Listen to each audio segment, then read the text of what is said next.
Kick-Ass 2 hit San Diego Comic-Con 2013, sans Jim Carrey. How does it feel to be here without Jim Carrey, promoting the film with you guys? Well, I miss Jim. I love Jim. But I don't understand why Jim's not here, though. I mean, he saw the first movie, he read the script, you knew it was incredibly violent, everybody's going to get Cuisinarted at some point. When did the shock happen? I don't understand. When did you realize you were in a really violent movie? One of my friends called me up and he said, Jim Carrey's a genius. And I was like, what do you mean? He said, he's just bought you guys $30 million worth of publicity, you know? So I'm thinking of disassociating myself from every movie I'm ever doing from now on. Because the thing is, I mean, saying a movie's too violent is a bit like saying it's too cool or it's too awesome, you know? Too sexy. So, no, everybody's just thinking, yeah, exactly. The people are too attractive in this film. You know? How do you do promotion for a film where your name is the mother? It's a good question. Well, apparently we could say it on here. I'm gonna bleep it. Okay. I'm gonna bleep it.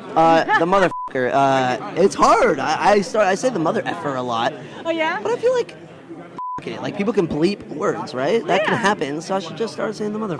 You must be pretty happy with this film because rumor is that you have the director-writer coming over to X-Force. Yes. Right? Yeah. He's. I don't know if I can confirm that, but yeah, he's. He may be involved in X-Force. Yeah. But you know what? I mean, the guys at Fox. I mean, I talk to them almost every day, and we were chatting about who'd be great.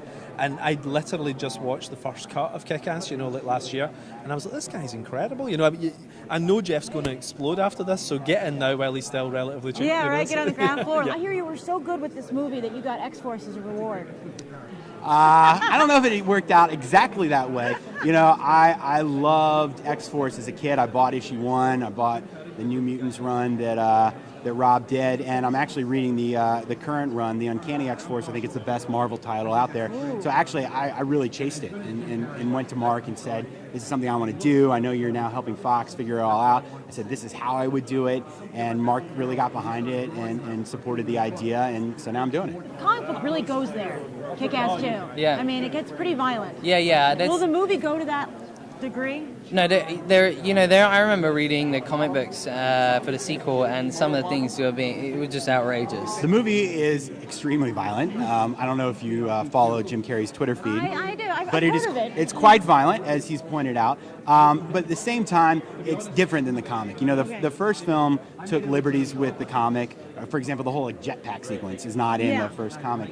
And to Mark's credit as the writer of the comics, he said to me, listen, I gotta write my comic books, but you gotta make your movie, and they're different mediums, right? So he has to do things to get people's attention and make a dramatic point in the comic, and he has to use the tools that he has access to, and a comic doesn't have music, it doesn't have live people, and when you're making a movie, you have access to all these different tools, and so there's certain things that he had to do in the comic that weren't necessary in the movie, and he said to me, do what you gotta do to make the best movie you can make, and so it was wonderful to have that kind of liberty. You're not just a villain. I'm not just a villain. You're like a hardcore villain. In like a gimp and this is fetish outfit. It's gnarly. That's totally new for you. It is. How is it doing that? Are you excited to take it? I was very excited. It was very nerve-wracking at first. I read the script. I was like, holy shit, I got to do all this stuff. It was very dark. It's nothing I've done before. So I was excited to challenge myself, but also very nervous to see if I could pull it off.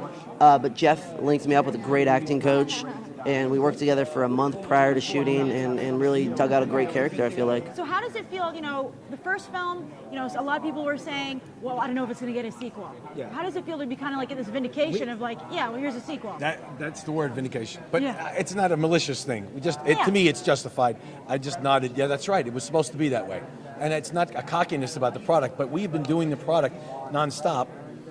And it had to be done because the quality of the second arc justified a second movie. It's something I'm not used to kind of doing, I just kind of jump from one other character to the next and kind of, that's what I get to explore. But to kind of go back to something and try and make it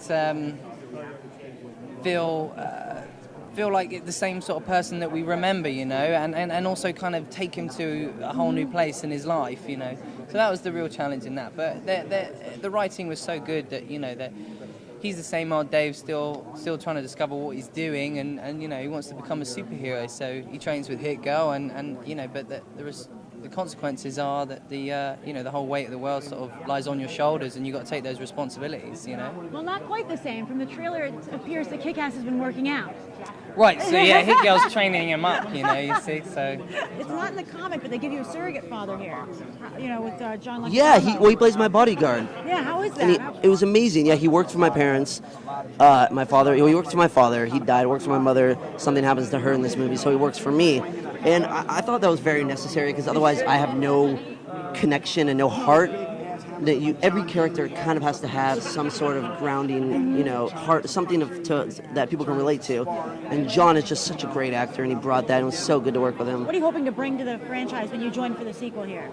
I was hoping to pump up the humor a little bit, you know, keep the reality level happening, because it's so great, this franchise, when you really believe it, and at the same time it doesn't interfere with the fantasy part of it. Yeah. And it's like the best of all comics, because a lot of comic books brought to movies are just, you know, in a hyper unreal world. You just don't believe. But this one, these kids don't really have powers, so they have actual real consequences for the fact that they want to save the world, but it's not an easy thing to do.